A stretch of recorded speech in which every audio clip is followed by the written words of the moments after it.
To help us delve into this topic of couples and money, we've invited Sarah Newcomb to join us tonight.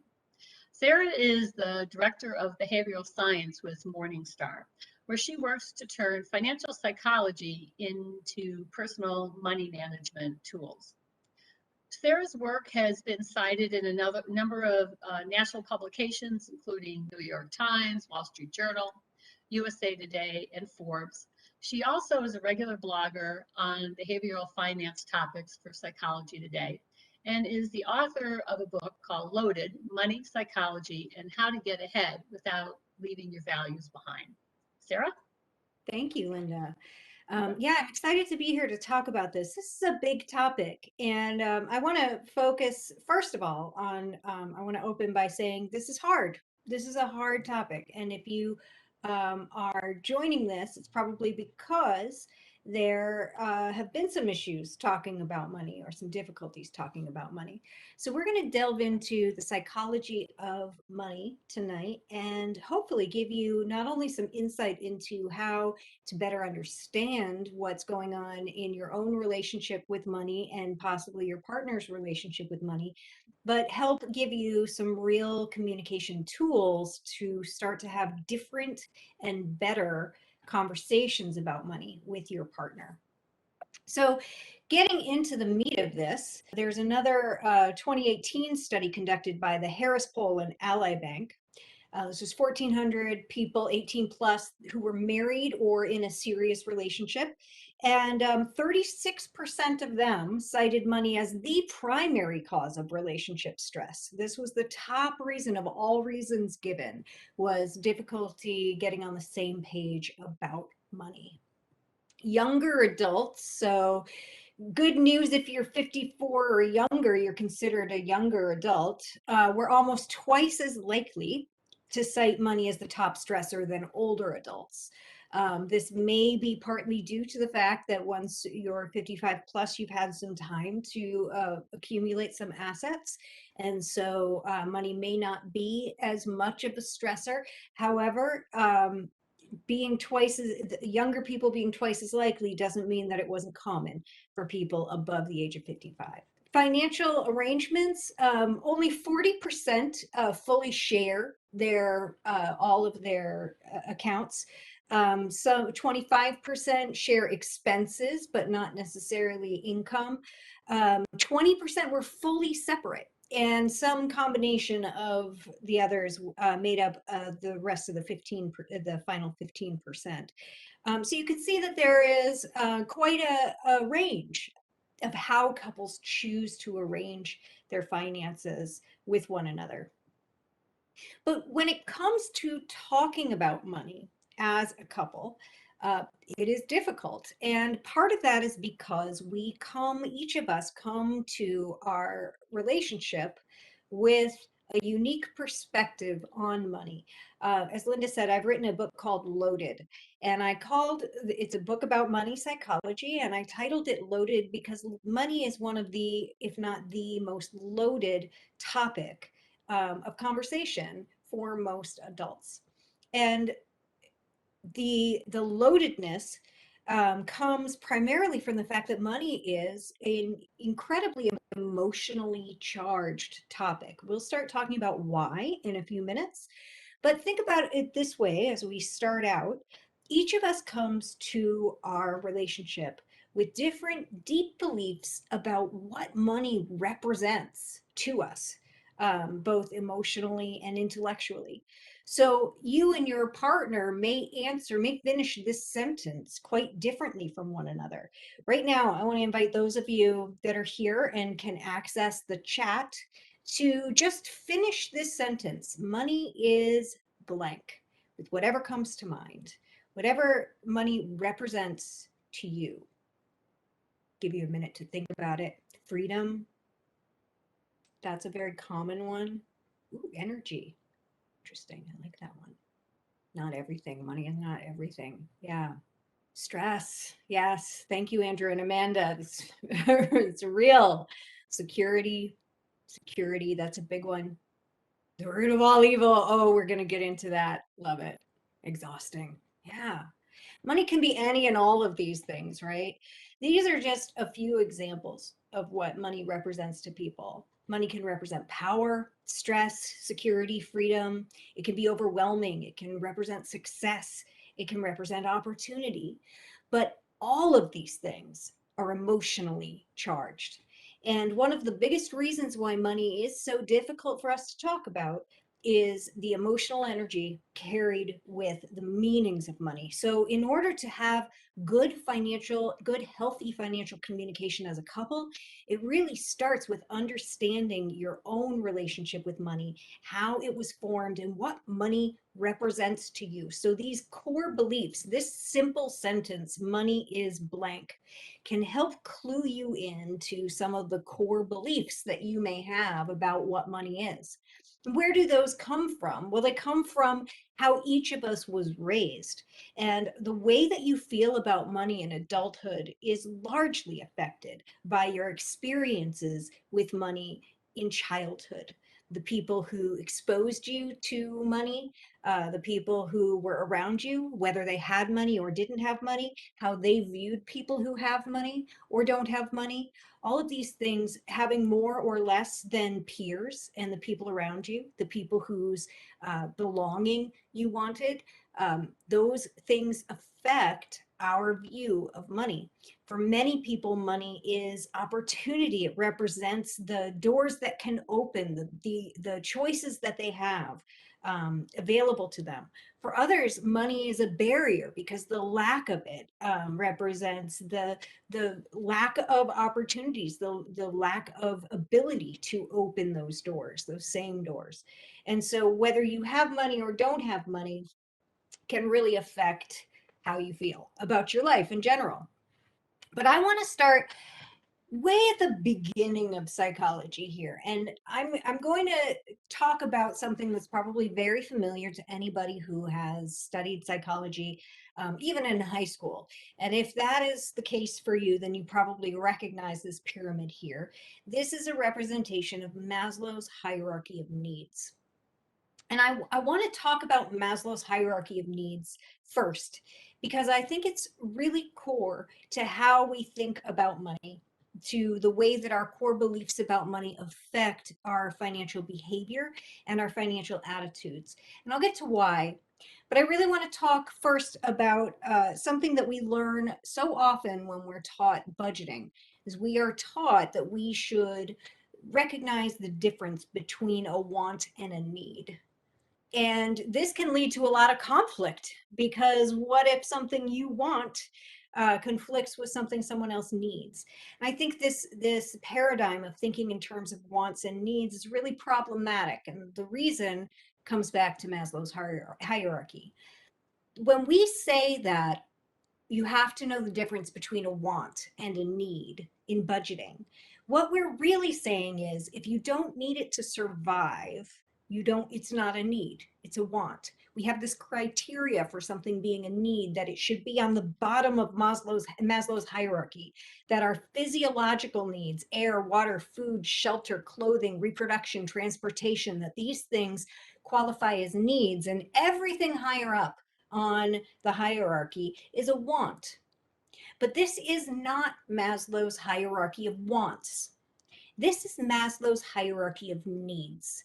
And the key difference, and the reason why it's so important to be pedantic about the words, is that this is not a list of things that are nice to have. This is a list of all the things that human beings need in order to feel fulfilled in life. Yes, we do tend to care more about our physiological needs and to try to meet them first before we care about our safety needs and our emotional needs, and then our intellectual and spiritual and needs for meaning. Yes, that is the order in which we tend to try to meet those needs, but it doesn't mean that love and belonging are not real needs.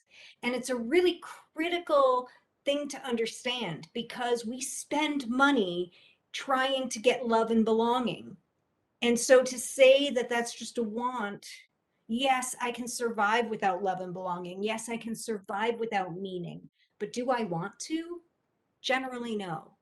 And so these are needs. These are things people need in order to feel fulfilled in life. And so I think it's important for us to recognize that and to look at the way that we manage money as not the difference between a want and a need, but understanding our needs, and our needs are all the same. We all have the same needs, and they're all here on Maslow's hierarchy. These are the basic human needs. We all have the same needs. It's our strategies that differ, our strategies for getting our needs met. And this becomes a really critical thing to understand in communication because it helps you to be able to talk on the level of needs. We so often argue about strategies, what you're doing with your money. But if you can start to discuss your strategies as attempts to meet needs, and we all have the same needs, then you're going to be able to keep the peace a bit longer. You're going to be able to get to the root of what's really going on and build understanding, build empathy, and then you can work together to create strategies that meet everyone's needs. We're going to talk more in detail about that. So first of all, it's important to understand that we often use financial strategies to meet emotional needs. And so when you're listening to your partner or even to yourself and your own justifications for why you do what you do with your money, listen for the needs underneath the strategies. So when a need is met, we feel positive emotions. When a need is not met, we feel negative emotions. And so by knowing that, we can start to understand that the negative emotions we feel with respect to money can clue us in to needs that are not being met or needs that feel threatened. And that gives us a lot of information about what we might need to tweak in our financial behavior. So, as just a really simple example, going to Starbucks in the afternoon, back in the before times when we could all just go to a coffee shop whenever we felt like it. So a lot of times we hear these stories from pundits saying, you know, well, if you just didn't go to Starbucks, you could save that money and you'd retire. And they'd have us believe that if we just didn't go to Starbucks anymore, we'd all be independently wealthy. But if you've ever tried to cut out your coffee habit or to stop going to the cafe, or maybe it's not a coffee shop for you, maybe it's the pub, maybe it's going out for a round of drinks with friends after work, whatever it is that you tend to spend a little bit of money on a regular basis, what you want to do is you want to think about that. That is a strategy, but what is the deep need that you're meeting? Is it, for example, for social connection? Is it for getting out of going to the coffee shop in the afternoon? Is it to break the monotony of the workday? Is it to get a little bit of the natural beauty of the outdoors?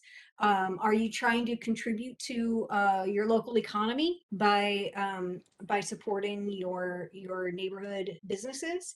We have any number of needs that we can be meeting with the very same strategy. For example, a friend of mine um, likes to support local communities, and she learned that she could by changing her strategy, instead of just going to the coffee shop every day by herself and buying something, she realized that she could support her local community just as much by once a week inviting a few friends to meet her there.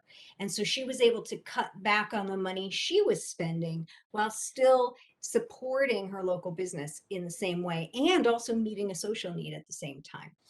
So strategies are what we want to focus on changing. Needs are constant, and needs are all here on Maslow's hierarchy. So let's dig a little bit more into this, a need versus a strategy. Needs are things that, one thing, a really simple rule of thumb for figuring out is something a need or is it a strategy, is needs are something that everyone in the world could have at the same time, and strategies are not necessarily the same. So everyone could enrich the lives of others. That is a self-actualization need that many of us have. Respect and belonging, that is a need. Transportation is a need. A car, on the other hand, is a strategy. So for each one of these, you might have different strategies. So strategies for enriching the lives of others might be, well, actually, what I've done here is I've mapped these. So for example, you might meet your need for enriching the lives of others by serving on a local school board. That might also meet your need for respect and belonging. That one strategy. You might donate to local arts foundations. That might also meet your need to enrich the lives of others and get respect and belonging. Living in an upscale neighborhood, maybe meeting your need for safety as well as respect and belonging. Driving a late model luxury car might meet your need for status, respect, and belonging as well as transportation. So often, the point I'm trying to make here is that often our strategies are serving more than one need at the same time. And so when we go and we start budgeting, what we tend to do if we're thinking in the needs and wants paradigm is we list out all of our expenses and our income. And if we need to find more money somewhere, what do? We start cutting out expenses, right? We start thinking about where we can pare down our expenses. And the problem psychologically with that method of budgeting is that if you cut an expense without first considering the deep needs that you're meeting currently with that expense, you are really setting yourself up to feel deprived. And that's why budgeting is such an unpleasant experience for most of us. Budgeting is often an exercise in planning to feel deprived. And so this is a different approach that allows you to focus first on the needs. You're not asking, how can I make the numbers work? You're asking, how can I make my life work as well as the numbers? So let's just throw this back out to you guys again. So when you go to the coffee shop or the pub or pick your whatever it is that you like to do at the end of the day, or some small way that you spend money, what are the needs that you're meeting? Social life, yep, okay, great. Walking the dogs, yep. The point here is that the financial, yeah, a reward, I like that one. um, the financial strategy is often something, the financial cost is something that is secondary. What you're really trying to do is accomplish an emotional need. And so understanding what that emotional need is first can help you come up with a new strategy that still meets the need but doesn't cost as much money. And this is the beauty of being able to first work with yourself and then work with your spouse. And this does come around to couples because what the first thing you have to do is understand your own motivations, your own needs, and then you can start to talk about them in a different way, and you can start to ask a different type of question. So let's talk about strategies that maximize well-being, and then we can start to discuss how that comes into conversation. So I once did a workshop with a bunch of financial planners, and I asked them to think of some sort of financial um, situation that was causing difficulty in their own lives, that was causing some sort of tension. And this one advisor talked about his boat. He said he loved to sail, but his boat was causing some strife. And so as he explained this, I said, first of all, when you're out on your boat, so he and his wife were arguing over the amount of money that he was spending on his hobby of being out on his boat. And so I asked first, what is it? What are the needs that you're meeting by going out on the boat? That's got to be question number one. Any expense that you're thinking about cutting or altering, what is the need that you're currently meeting? And he talked about the sun on his face and the wind in his hair, and he lit up in a way that it was clear. You could not tell this man that he couldn't go out on his boat because you would be severely impairing his quality of life if he wasn't out on the boat. And so at the same time, though, so he's meeting his needs for self-actualization, to live his best life, to feel like he's experiencing life in the way that he wants to. And so this is really high level needs for him. It would really cut down his quality of life to give it up. At the same time, then I asked him, well, what are the needs that you think your wife is meeting by wanting to save that money instead? And so he guessed that his wife's need for security was what she was trying to accomplish by saving that money. And so you have these two strategies. You can't save and spend the same dollars, right? So you have one strategy is to spend the money on the boat, and one strategy is to put the money in the bank. These are the two strategies, and there's conflict because you can't do both of those things with the same dollars. So that's where the conflict is at the level of strategy. But here's the beauty of this way of thinking. On the level of needs, there is no conflict because we all have the same needs. She can understand his need for self actualization. Even if being on a boat doesn't meet that need for her, she can understand the need to live your best life, the need to feel like you are living the way you want to be living. And so, because of that, she can at least have a little bit of empathy for the deep human needs that he's trying to accomplish by being out on his boat. So rather than focusing on the strategy, why are you spending all this money on the boat? She can focus on at least understanding the need. I understand that you are trying to live your best life. I understand that having the sun on your face and the wind in your hair improves your quality of life. So you can at least start from a place of empathy. Likewise, he can look at her, and instead of saying, why can't you just enjoy your life? Why do you have to save every dollar? He can at least understand her need for safety and security because he has that same need for safety and security.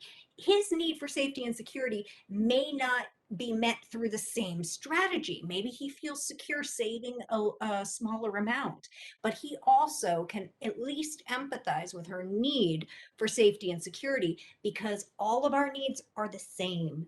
And so, this paradigm of starting by thinking about the needs that you're meeting with your financial strategies really opens up the lines of communication because you can argue strategies endlessly. You can get into gridlock over why do you spend, why do you save, and there's no resolution if you're just focused on the strategies.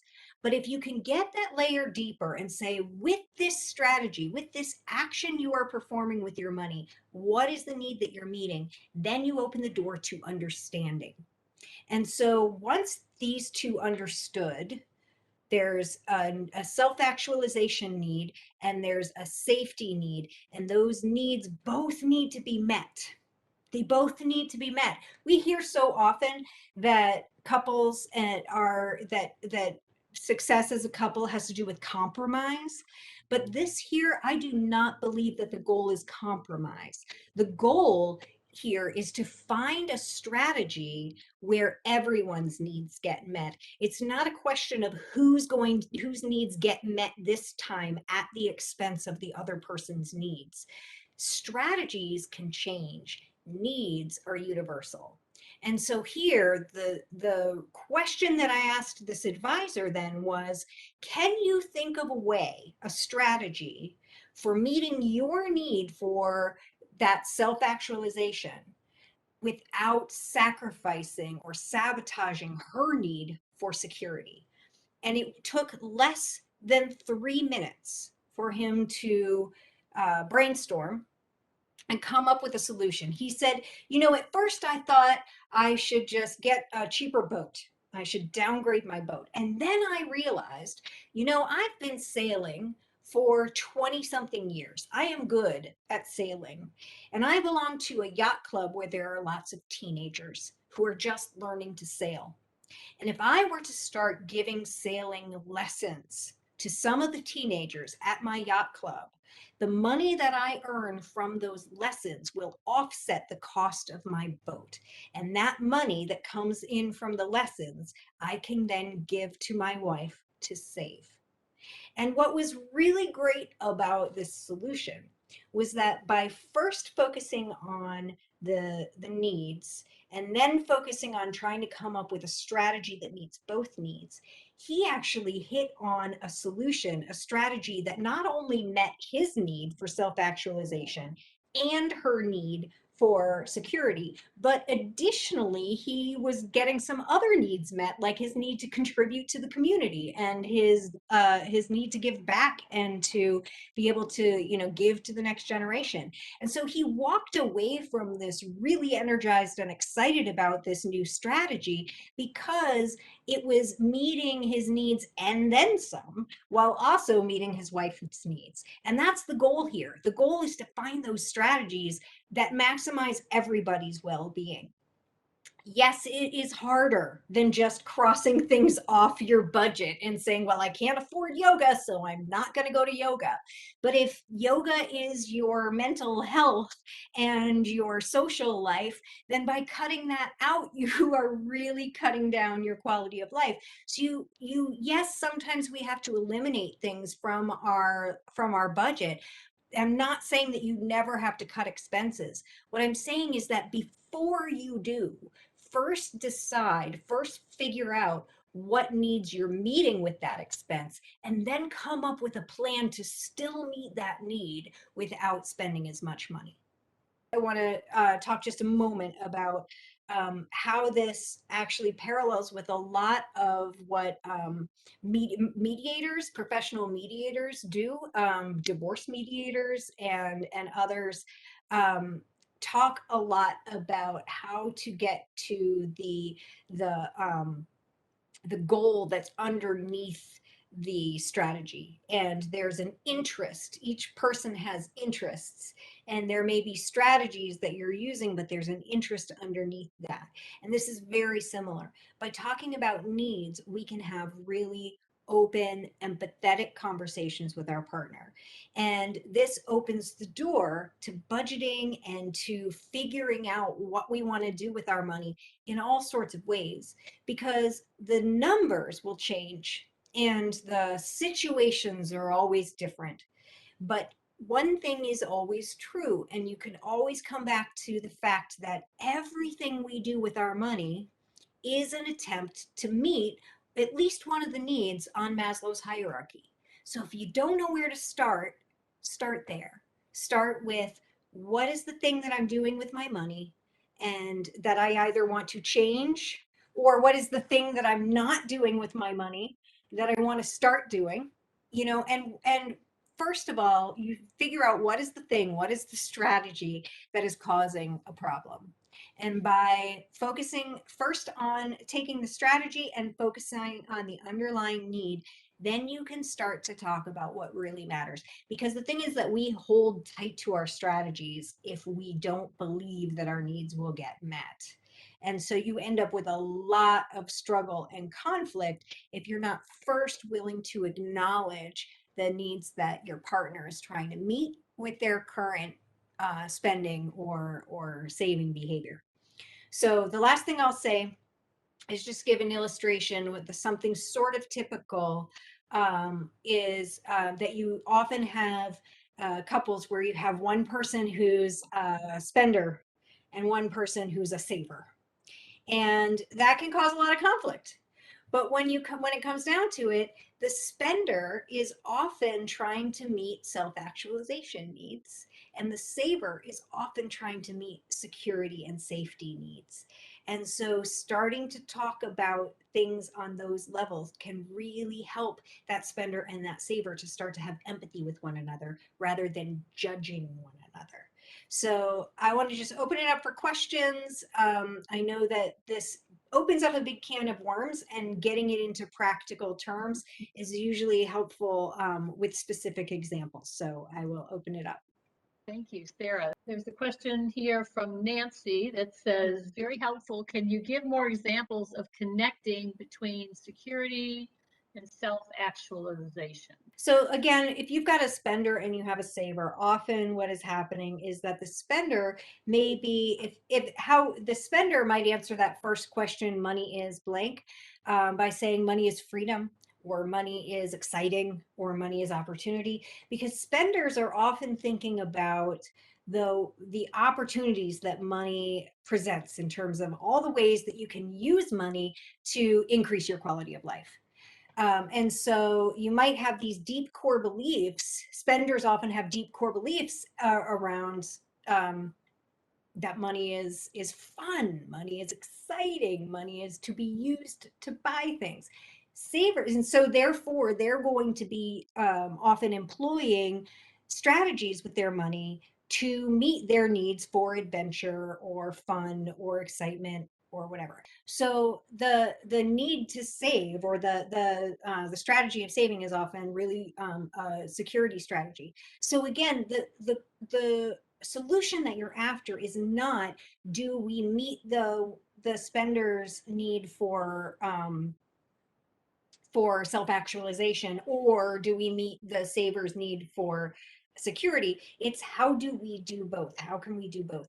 And so I do think that the things that are higher up on Maslow's hierarchy, things like self-actualization and emotional needs, the thing about them is that we can meet emotional needs with financial strategies very effectively, but they're it's very expensive to use financial strategies to meet emotional needs. And so if you have unlimited resources, go ahead and meet all your self-actualization needs with money.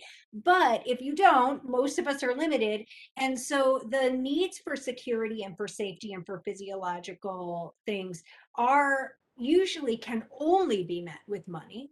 Um, and the needs for emotional things can often be met in other ways. And so brainstorming ways to coming up with different, just listing things out as a couple, like what are the different things that would that help you feel self-actualized, and just come up with lots of different things. What are the different things that make you feel self-actualized? Each one has a different price tag associated with it, so you can then start to think about, well, which ones can we afford to do and which ones are maybe not on the priority list right now. And then with security, I do think that while money can help build a sense of security, some people are deeply insecure financially, no matter how much money they have. And that's a real issue. There are a lot of people where there is no number in the bank that is going to make them feel secure. No number will make them feel safe. And if that's the case, if security, if you feel like no matter how much you have, you still don't feel secure, then you really want to think about what are some other things other than money in the bank that help you feel secure as a person, and list those things out and start to figure out as a couple, how can you start to get more of those things into your life together? The things that make each other feel secure, the things that make each other feel self-actualized. Then you're working on the same team to meet both people's needs in lots of different ways, rather than focusing on how specific financial behaviors are threatening each other's needs. Is entertainment a need or a want? Well, enjoyment of life is definitely a need. And fun is definitely a need. Entertainment as a line item on your budget can take all sorts of forms. And so it depends, what's the strategy? What's the entertainment strategy? You know, we all need fun. We can play card games together, or we can go out to, skydive in some expensive, uh, whatever. Um, you've got like, you've got the Disney tickets and you've got a board game. And so again, like entertainment, yeah, entertainment is a need, or at least enjoyment and fun is a need.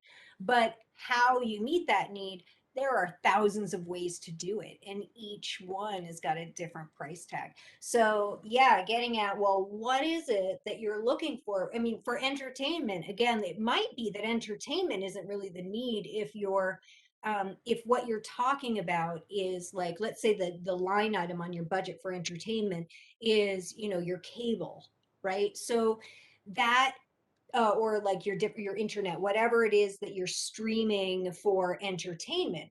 Um, well, what needs are you meeting with that? It may not be fun. It may be decompression. It may be relaxing at the end of the day. It might be to escape reality for a little while. And so again, it's not so much about the line item on the budget and it being called entertainment.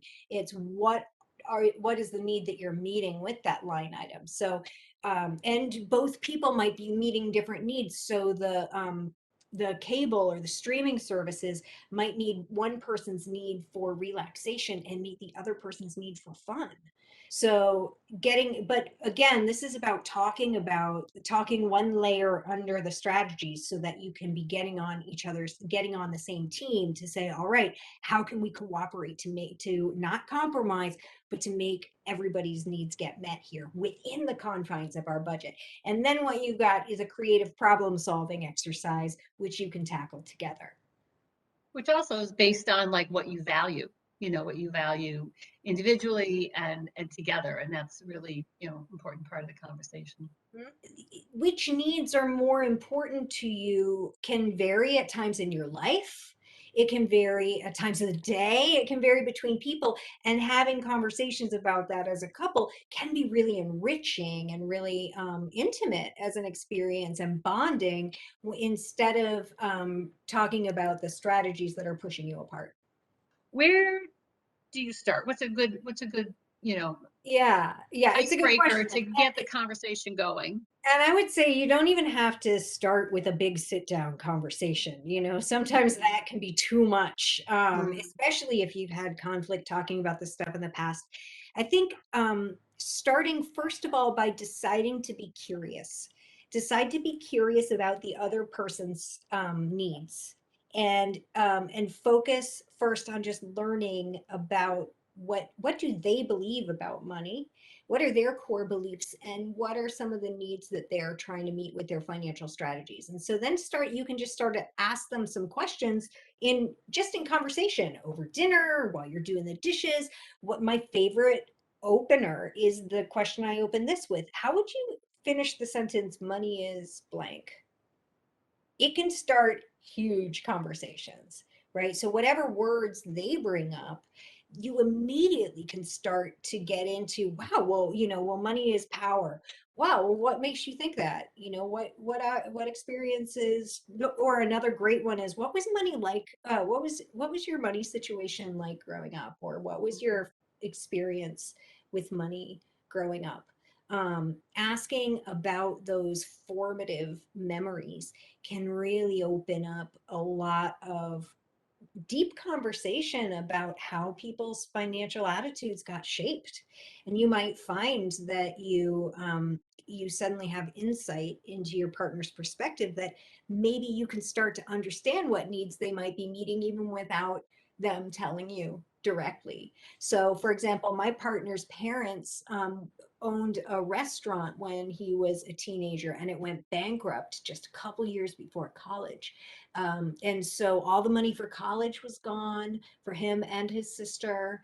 And I've noticed some real fear around things like entrepreneurship, things like really just wanting to be very, very careful with. With taking risks in business, and at the same time, an attitude of like, money's here today and gone tomorrow, you might as well spend it now. And Mm. so but understanding just by getting curious and asking questions: what was your experience like, and how did your parents think about money, things like that. It's amazing once they start talking, how if you're thinking from this through this lens, you'll be able to start putting these things together for yourself pretty quickly. One of the questions that came up uh, from the folks when they registered is, how do you approach an emotionally charged issue like dealing with debt? Yeah. Yeah. And I see the question about Dave Ramsey too, and I was going to address that from the perspective of debt.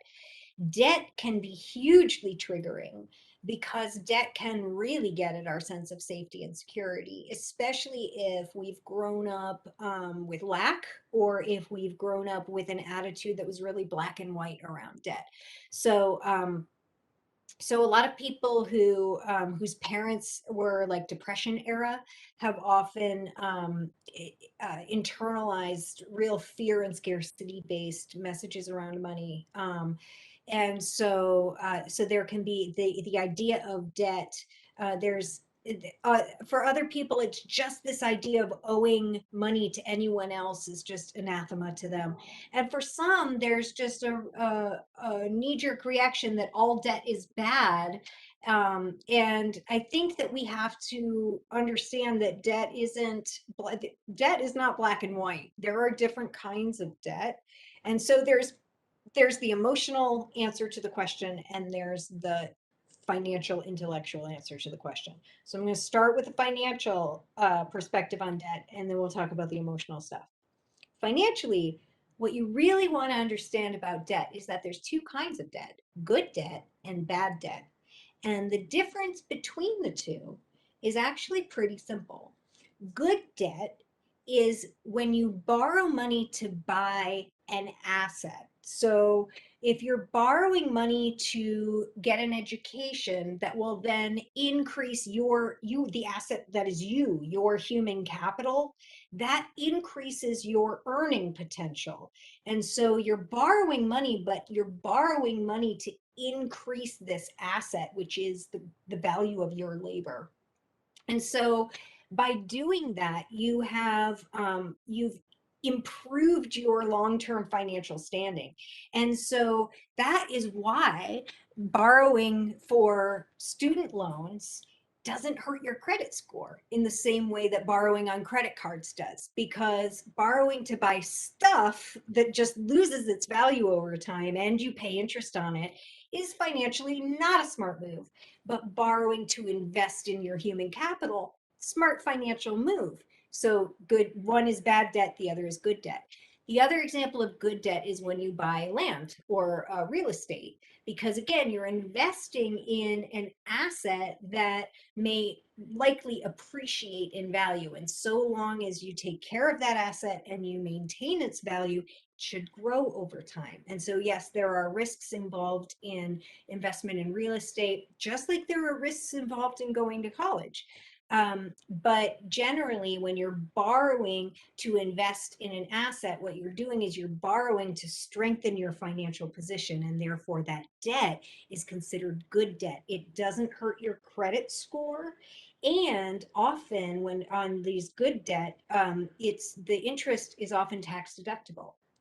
The other kind of debt is consumer debt. So that's any money you borrow just to buy stuff. Credit cards, personal loans, car loans, boat loans, all the stuff, all the money you borrow just to buy things that depreciate in value.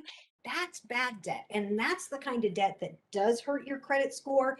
It can get you into a poverty trap. It doesn't do anything to help your financial situation. It only adds to your debt.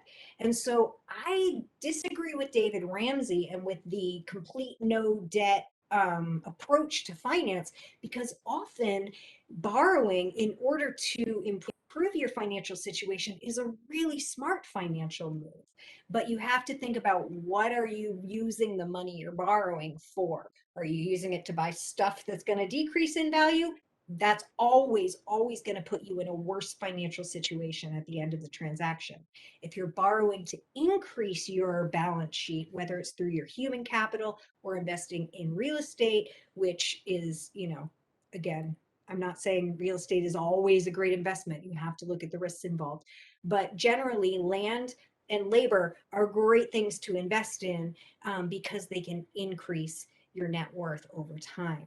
So debt is something that financially, thinking about good and bad debt is important. And generally, I'm pro good debt, anti bad debt. And then emotionally, you've got to think about the weight, the emotional cost of carrying debt. For some people, just the idea of owing money to anyone else is really uncomfortable. There's a high emotional cost, and that cost is real. It's psychological pain. It's real. And so being able to recognize that cost and acknowledge it in your in your cost benefit transactions is important. And so just knowing if you're with somebody who is really anti-debt, first of all, are they well informed about debt? And second of all, where is that the attitude toward debt coming from? Is it coming from fear from their past, or is it coming from their principles, their values? And again, there is no right answer to what you should or should not do in terms of debt. There's no particular number I can give you, other than saying keep your debt at or below 30%, debt to income of 30% or lower, so that you don't end up in a debt trap that overwhelms you. But I don't think that debt is necessarily bad. I do think that debt is an emotional trigger for a lot of people. And what's a good way to start the conversation so it doesn't go bad? Yeah. Well, I can't guarantee that it won't go bad. Yeah. The reality is that we're emotional creatures, and these things can go, but I do think that there are ways to talk about it. Again, like I keep harping on needs, focus on the needs. And the reason is because when you're focusing on the needs, you're focusing on the thing, on really recognizing the thing that matters the most to your partner. So if you can communicate to them, I care about your needs, I care about your need for security, then they're going to be more open to listening to you when you talk about new possible strategies. If you just come into the conversation saying, we need to change our strategies, we need to change what we're doing with our money, well, that need in them is immediately going to like become defensive. They're going to become non-receptive to what you have to say. But if you can first listen and acknowledge the needs, then they're going to be more open and more relaxed. So I would say, to start the conversation about debt, asking questions about what does the word debt make you feel like, and is there a number, again, be curious, just learn about what are they thinking and feeling when they think about debt. Is there a number that feels like, oh my god, if my debt reached this point, I don't think I could sleep at night? Mm. Is there a number, same thing with like income, is there a certain amount that's not enough? How much is not enough? How much is too much?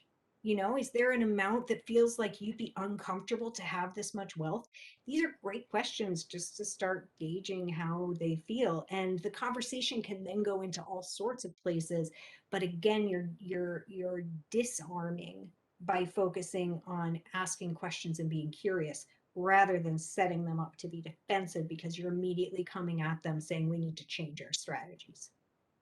We're Um, talking. I mean, it's not, I mean, it's really not like a one and done, it's really an ongoing it conversation. really is. To get in, develop the habit of it, develop a, Yeah, and if you've had a lot of conflict in the past, I would say start small and start slow. Just have one simple conversation where you ask a question. Hey, what is the word money, or what does the word debt make you feel, right? And then just listen to their answer and stop and move on with your day. And now you've had one conversation about money that was just interesting, and it didn't lead to conflict. And then you dip your toe in the water again. And as you build up experiences of just talking about money without it turning into an argument, what you're doing is you're building up your belief that you as a couple can talk about money without it turning into an argument. And so by setting that new norm slowly over time, you're going to make it easier slowly to get into some of the stickier stuff. But by the time you're getting into the stickier stuff, you will have learned a lot, you will have heard a lot. And I think just be really patient. If you're in a relationship for the long term, you got time. Just be patient and start slow. Some of the questions that people shared, Sarah, were around life transitions, whether it was getting together, couples living together, newlyweds, people divorcing, people blended families, people moving into retirement. Any particular recommendations or thoughts, strategies for people that are approaching some kind of a life transition to get a good grasp on that?